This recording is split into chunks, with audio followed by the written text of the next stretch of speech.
बोलो माता रानी की जय। तो आज है 5वां दिन और आज होगी स्कंद माता की पूजा। 5वां दिन स्कंद माता। सिंहासन नगता नित्यम पद्माश्रित कर दया शुभदास्तु सदा देवी स्कंद माता यशस्विनी। माँ दुर्गा के 5वें स्वरूप को स्कंद माता कहा जाता है। ये भगवान स्कंद कुमार कार्तिकेय के नाम से भी जाने जाते हैं। इन्हीं भगवान स्कंद अर्थात कार्तिकेय की माता होने के कारण माँ दुर्गा के इस 5वें स्वरूप को स्कंद माता के नाम से जाना जाता है। इनकी उपासना नवरात्रि पूजा के 5वें दिन की जाती है। इस दिन साधक का मन विशुद्ध चक्र में स्थित रहता है। इनका वर्ण शुभ्र है। ये कमल के आसन पर विराजमान है, इसलिए इन्हें पद्मासन देवी भी कहा जाता है। इनका वाहन भी सिंह है। नवरात्रा पूजा के 5वें दिन का शास्त्रों में पुष्कल महत्व बताया गया है। इस चक्र में अवस्थित रहने वाले साधक की समस्त बाह्य क्रियाएं एवं चित्त वृत्तियों का लोप हो जाता है। बोलो स्कंद माता की जय। आज 7वां अध्याय चंड मुंड का वध।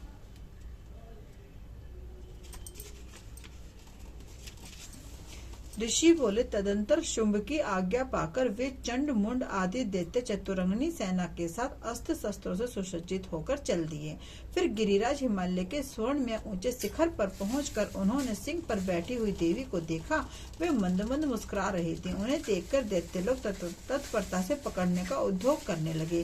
किसी ने धनुष तान लिया, किसी ने तलवार संभाली और कुछ लोग देवी के पास आकर खड़े हो गए। तब अंबिका ने उन शत्रुओं के प्रति बड़ा क्रोध किया। उस समय क्रोध के कारण उनका मुख काला पड़ गया, ललाट में भुएं टेढ़ी हो गई और वहां से तुरंत विकराल मुख वाली काली प्रकट हुई, जो तलवार और पास धारण किए हुए थी। वे विचित्र खटवाड़ धारण किए और चीते के चमर की साड़ी पहने हुए नरमुंडों की माला से विभूषित थी। उनके शरीर का मांस जैसे सूख गया था, जो केवल हड्डियों का ढांचा था। जीभ लपलपाने के कारण वे और भी डरावनी प्रतीत होती थी।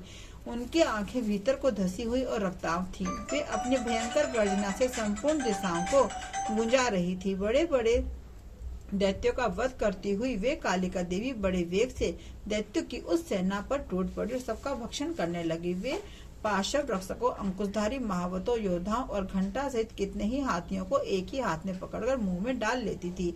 इसी प्रकार घोड़े, रथ और सारथी के सहित रथी सैनिकों को मुंह में डालकर वे उन्हें बड़े भयानक रूप से उनका चूर्ण कर डालती थी। किसी के बाल पकड़ लेती, किसी का गला दबा देती, किसी को पैरों से कुचल डालती और किसी को धक्के से मारकर गिरा डालती थी। वे असुरों के छोड़े हुए बड़े बड़े अस्त्र शस्त्र मुंह में पकड़ लेती और रोष में भरकर उनको दांतों से पीस डालती थी।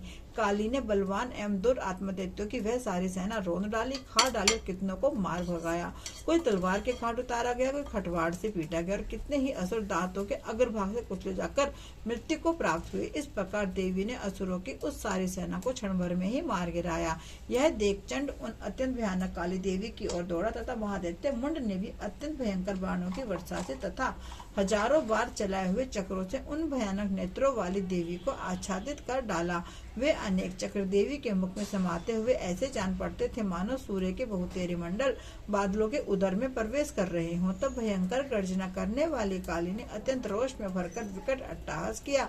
उस समय उनके विकराल वदन के भीतर कठिनता से देखे जा सकने वाले दांतों की प्रभा से वे अत्यंत उज्जवल दिखाई देती थी। देवी ने बहुत बड़ी तलवार हाथ में ले हम का उच्चारण करके चंड पर धावा किया और उसको बालों से पकड़कर उसी तलवार से उसका सर काट डाला। चंड को मारा गया देख मुंड भी देवी की ओर दौड़ा। तब देवी ने रोष में भरकर उसे भी तलवार से घायल करके धरती पर सुला दिया। महापराक्रमी चंड और मुंड को मारा गया देखकर मरने से बची हुई बाकी सेना भय से व्याकुल हो चारों ओर भाग गई। तदंतर काली ने चंड और मुंड का मस्तक हाथ में ले चंडिका के पास जाकर प्रचंड अट्टहास करते हुए कहा, देवी, मैंने चंड और मुंड नामक 2 महापशुओं को तुम्हें भेंट किया है। अब युद्ध यज्ञ में तुम शुंभ और निशुंभ का स्वयं ही वध करना। ऋषि बोले, वहां लाए हुए उन चंड मुंड नामक महादैत्य को देखकर कल्याणमयी चंडी ने काली से मधुर वाणी में कहा, देवी, तुम चंड और मुंड को लेकर मेरे पास आई हो, इसलिए संसार में चामुंडा के नाम से तुम्हारी ख्याति होगी। बोलो माता चामुंडा की जय। 8वां अध्याय रक्त बीज का वध। ऋषि बोले, चंड और मुंड नामक दैत्यों के मारे जाने तथा बहुत सी सेना का संहार हो जाने पर दैत्यों के राजा प्रतापी सुम्ब के मन में बड़ा क्रोध हुआ और उसने दैत्यों की संपूर्ण सेना को युद्ध के लिए प्रस्थान करने की आज्ञा दी। वह बोले, आज उदयुक्त नाम के 86 दैत्य सेनापति अपनी सेनाओं के साथ युद्ध के लिए कूच करे। कंबु नाम वाले दैत्यों के 84 सेना नायक अपने बलाबल के साथ यात्रा करे। 50 कोटि वीर्य कुल के और 100 धूम्र कुल के असुर सेनापति मेरी आज्ञा से सेना सहित कूच करे। कालक, द्रोहाद, मौर्य और काल के असुर भी युद्ध के लिए तैयार होकर मेरी आज्ञा से तुरंत प्रस्थान करें। भयानक शासन करने वाले असुर राज सुम्ब इस प्रकार आज्ञा देकर सहस्त्रों बड़ी बड़ी सेनाओं के साथ युद्ध करने के लिए चला। उसकी अत्यंत भयंकर सेना को आदि देखकर चंडिका ने उन्हें अपने धनुष की टंकार से पृथ्वी और आकाश के बीच का भाग गूंजा दिया। राजन, तब देवी के सिंह ने बड़े जोर से दहाड़ना आरंभ किया। फिर अंबिका ने अपने घंटे के शब्द से उस ध्वनि को और भी अधिक बड़ा कर दिया। धनुष की टंकार, सिंह की दहाड़ और घंटे की ध्वनि से संपूर्ण दिशाएं गूंज उठी। उस भयंकर शब्द से काली ने अपने विकराल मुख को और भी बढ़ा लिया तथा इस प्रकार वे विजयिनी हुई। उस तुमुल नाद को सुनकर दैत्यों की सेनाओं ने चारों ओर से आकर चंडिका देवी, सिंह तथा काली को क्रोध पूर्वक घेर लिया। राजन, इसी बीच असुरों के विनाश तथा देवताओं के अभ्युदय के लिए ब्रह्मा, शिव, कार्तिकेय, विष्णु तथा इंद्र आदि देवों की शक्तियां जो अत्यंत पराक्रम और बल से संपन्न थी, उनके शरीर से निकलकर उन्हीं के रूप में चंडिका देवी के पास गई। जिस देवता का जैसा रूप, जैसी वेशभूषा, जैसा वाहन, ठीक वैसे ही साधनों से संपन्न हो, उसकी शक्ति असुरों से युद्ध करने के लिए आई। सबसे पहले हंस युक्त विमान पर बैठी हुई, अक्षसूत्र और कमंडलों से सुशोभित ब्रह्मा जी की शक्ति उपस्थित हुई, जिसे ब्रह्माणी कहते हैं। महादेव जी की शक्ति वृषभ पर आरूढ़, हाथों में श्रेष्ठ त्रिशूल धारण किए, महानाग का कंगन पहने, मस्तक पर चंद्र रेखा से भूषित होकर वहां आ पहुंची। कार्तिकेय जी की शक्ति जगदम्बिका उन्हीं का रूप धारण किए श्रेष्ठ मयूर पर आरूढ़ होकर हाथ में शक्ति लिए दैत्यों से युद्ध करने के लिए आई। इसी प्रकार भगवान विष्णु की शक्ति गरुड़ पर विराजमान हो शंख, चक्र, गदा, सारंग तथा खड़ग आदि हाथ में लिए वहां आई। अनुपम यज्ञवाहर का रूप धारण करने वाले श्री हरि की जो शक्ति है, वह भी वाहर शरीर धारण करके वहां उपस्थित हुई। नार सिंह की शक्ति भी नरसिंह के समान शरीर धारण करके वहां आई। उसकी गर्दन के बालों के झटके से आकाश के तारे बिखरे जा रहे थे। इसी प्रकार इंद्र की शक्ति वज्र हाथ में लेकर गजराज ऐरावत पर बैठकर आई। उसमें भी सहस्त्र नेत्र थे। इंद्र का जैसा रूप वैसा ही उसका भी था। तदंतर उन देव शक्तियों से घिरे हुए महादेव जी ने चंडिका से कहा, मेरी प्रसन्नता के लिए तुम शीघ्र ही इन असुरों का संहार करो। तब देवी के शरीर से अत्यंत भयंकर और परम उग्र चंडिका शक्ति प्रकट हुई, जो सैकड़ों गिदड़ियों की भांति आवाज करने लगी। उस अपराजिता देवी ने धूमिल जटा वाले महादेव जी से कहा, भगवान आप शुंभ निशुंभ के पास दूत बनकर जाइए और उन अत्यंत गर्वीले दानव शुंभ और निशुंभ दोनों से कहिए, साथ ही उनके अतिरिक्त जो भी दानव युद्ध के लिए वहाँ उपस्थित हो, उन्हें भी ये संदेश दीजिए, दैत्यों, यदि तुम जीवित रहना चाहते हो तो पाताल को लौट जाओ। इंद्र को त्रिलोकी का राज्य मिल जाए और देवता यज्ञभाग का उपभोग करे। यदि बल के अभिमान में आकर तुम युद्ध की अभिलाषा रखते हो तो आओ, मेरी योगी ने तुम्हारे कच्चे मांस से तृप्त हो। चूंकि देवी ने भगवान शिव को दूत के कार्य में नियुक्त किया था, इसलिए वे शिवदूती के नाम से संसार में प्रसिद्ध हुई। वे महादैत्य भी भगवान शिव के मुख से देवी के वचन सुनकर क्रोध से भर गए और जहाँ कात्यायनी विराजमान थी उस ओर बढ़े। तदंतर वे दैत्य अमृत में भरकर पहले ही देवी के ऊपर बाण, शक्ति और रिष्टि आदि अस्त्रों की वर्षा करने लगे। तब देवी ने भी खेल खेल में ही धनुष की टंकार की और उससे छोड़े हुए बड़े बड़े बाणों द्वारा दैत्यों के चलाए हुए बाण, शूल, शक्ति और फरसों को काट डाला। फिर काली उनके आगे होकर शत्रुओं को शूल के प्रहार से विदीर्ण करने लगी और खटवाड़ से उनका कशुमर निकालती हुई रणभूमि में विचरने लगी। ब्रह्माणी भी जिस ओर दौड़ती उसी और अपने कमंडलों का जल छिड़क कर शत्रुओं के ओज और पराक्रम को नष्ट कर देती थी। महेश्वरी ने त्रिशूल से, वैष्णवी ने चक्र से और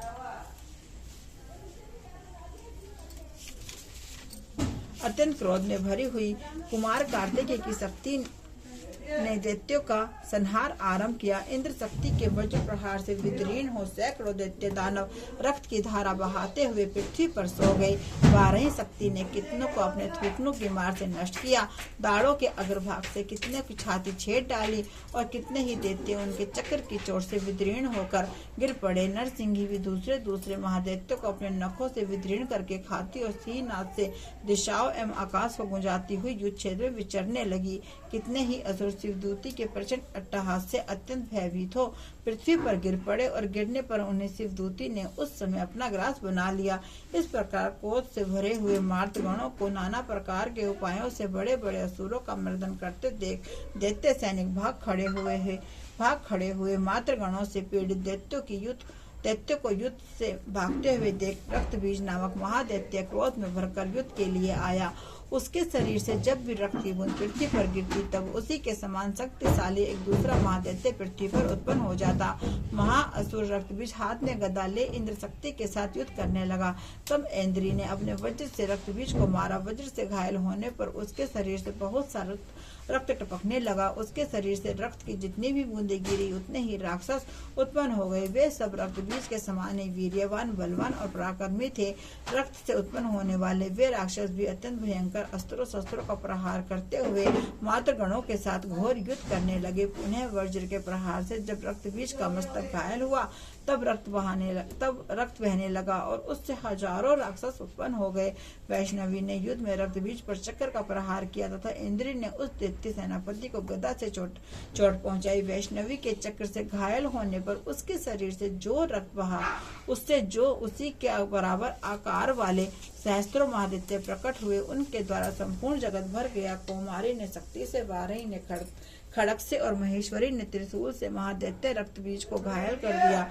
क्रोध से भरे हुए उस महादैत्य रक्तबीज ने भी गदा से सभी मात्र शक्तियों पर अलग अलग प्रहार किए। शक्ति और शूल आदि से अनेक बार घायल होने पर उसके शरीर से रक्त की धारा पृथ्वी पर गिरी।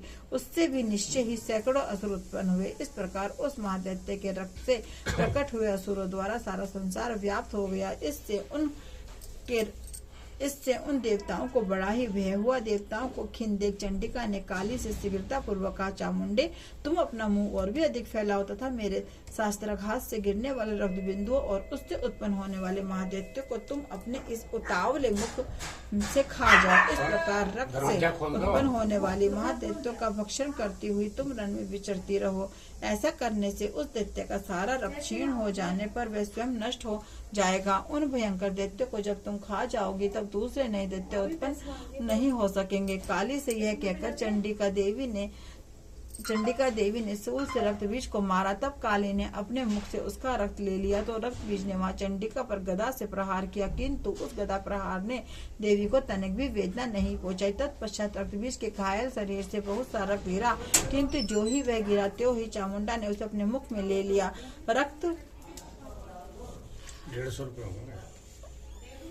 उसने रक्तबीज का रक्त भी पी लिया। तत्पश्चात देवी ने रक्तबीज को, जिसका रक्त चामुंडा ने पी लिया था, वज्र, बाण, खड़ग आदि से मार डाला। राजन, इस प्रकार शस्त्रों के समुदाय से आहत एवं रक्त विहीन हुआ महादैत्य रक्तबीज पृथ्वी पर गिर पड़ा। इससे देवताओं को अनुपम हर्ष की प्राप्ति हुई और मातृगण उन असुरों के रक्तपान से मदमत होकर नृत्य करने लगे। बोलो माता रानी की जय। तू है जगदम्बे काली, जय दुर्गे खप्पर वाली, तेरे ही गुण गाए भारती ओ मैया, हम सब उतारे तेरी आरती। माता तेरे भक्त जनों पर भीड़ पड़ी है भारी, माता भीड़ पड़ी है भारी। दानव दल पर टूट पड़ो माँ करके सिंह सवारी, 100 सिंहों से तू बलशाली, अष्टभुजाओं वाली, भक्तों के दुखड़े निवारती ओ मैया, हम सब उतारे तेरी आरती। निर्मलता पूत कपूत सुने हैं पर ना माता सुने कुमाता, सब पर करुणा दर्शाने वाली, अमृत बरसाने वाली, दुखियों के के दुखड़े निवारती ओ मैया हम सब उतारे तेरी आरती। अम्बे तू है जगदम्बे काली, जय दुर्गे खप्पर वाली, तेरे ही गुण गाए भारती ओ मैया हम सब उतारे तेरी आरती। नहीं मांगते धन और दौलत, ना चांदी ना सोना या ना चांदी ना सोना, हम तो मांगे माँ तेरे मन में, हम तो मांगे माँ तेरे मन में एक छोटा सा कोना, सबकी बिगड़ी बनाने वाली, लाज बचाने वाली, सतियों के सत्य को सवारती ओ मैया हम सब उतारे तेरी आरती। अम्बे तू है जगदम्बे काली, जय दुर्गे खप्पर वाली, तेरे ही गुण गाए भारती ओ मैया हम सब उतारे तेरी आरती। बोलो कालका माई की जय।